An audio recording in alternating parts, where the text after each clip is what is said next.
selamat siang dan salam sejahtera untuk kita semua.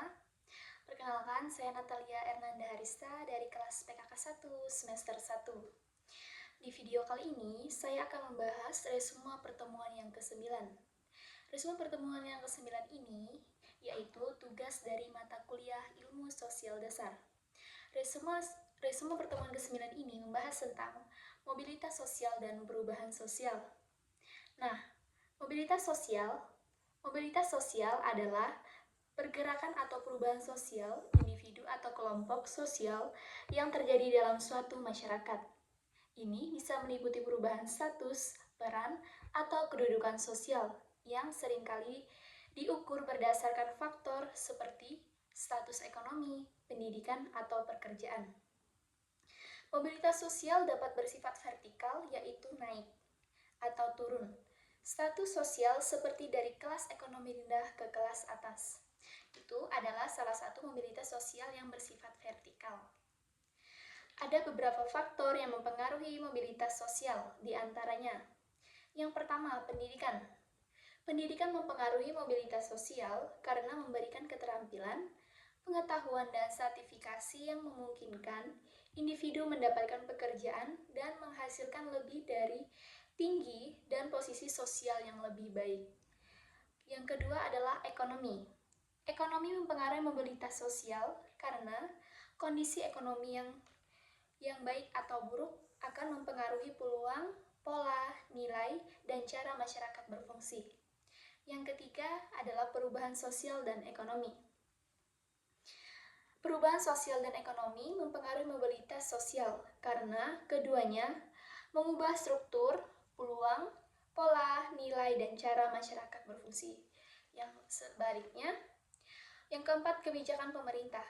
Kebijakan pemerintah mempengaruhi mobilitas sosial karena kebijakan tersebut menciptakan peluang, mengurangi hambatan, dan memperbaiki ketidaksetaraan yang ada di dalam masyarakat. Selanjutnya, pengertian mobilitas sosial vertikal naik. Mobilitas sosial vertikal adalah perpindahan status sosial seseorang atau kelompok dari satu tingkat ke tingkat yang lain dalam hierarki sosial baik naik, mobilitas vertikal naik. Selanjutnya, perubahan sosial. Perubahan sosial adalah informasi atau pergeseran dalam struktur dan pola kehidupan masyarakat yang mencakup perubahan nilai, norma, sikap, perilaku, lembaga, serta sistem sosial secara keseluruhan. Perubahan ini terjadi seiring waktu dan bisa disebabkan oleh berbagai faktor, termasuk perkembangan teknologi, perubahan ekonomi, pemerintahan, dan pengaruh budaya dari luar.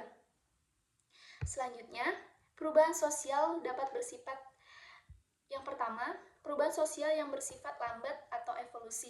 Yang kedua, perubahan sosial yang bersifat cepat atau revolusi. Nah, yang pertama, perubahan sosial yang bersifat lambat atau evolusi. Perubahan terjadi secara perlahan, seperti perubahan adat istiadat atau kebiasaan hidup dalam masyarakat tradisional yang berlangsung dalam jangka waktu yang panjang. Selanjutnya, yang kedua, perubahan sosial yang bersifat cepat atau revolusi. Perubahan terjadi secara mendadak dan signifikan, seperti revolusi politik atau ekonomi yang bisa mengubah struktur masyarakat dalam waktu yang singkat. Selanjutnya, teori mobilitas sosial. Yang pertama, teori fungsionalisme. Mobilitas sosial berfungsi untuk menempatkan individu sesuai kemampuannya dalam bermasyarakat. Dalam masyarakat, pendukung teori ini seperti Talcott berpendapat bahwa mobilitas sosial adalah sarana untuk menciptakan keteraturan sosial, karena individu akan terdorong untuk mencapai posisi yang sesuai dengan kompetitasnya.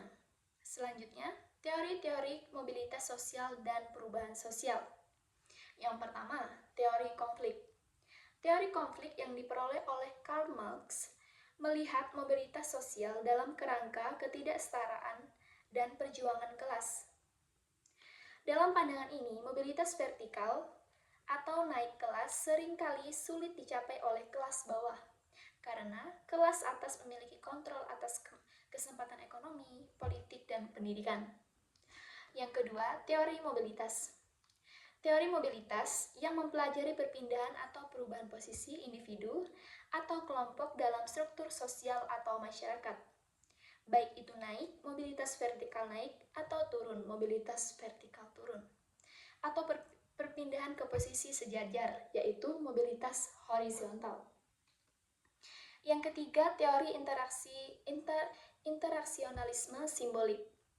Teori ini menyoroti pentingnya makna sosial dan interaksi dalam proses mobilitas. Mobilitas sosial dipengaruhi oleh bagaimana individu membangun identitas dan memandang peran mereka dalam struktur sosial. Nah, selanjutnya ada kesimpulan. Kesimpulan dari mobilitas sosial dan perubahan sosial. Mobilitas sosial dan perubahan sosial saling berkaitan dalam bentuk dinamika masyarakat. Mobilitas sosial memungkinkan individu atau kelompok untuk naik atau turun dalam struktur sosial, sementara perubahan sosial mendorong pergeseran nilai, norma, dan struktur yang membuka peluang atau tantangan baru bagi mobilitas tersebut. Sekian dari saya, semoga resume 9 ini bisa dipahami dan dimengerti. Terima kasih.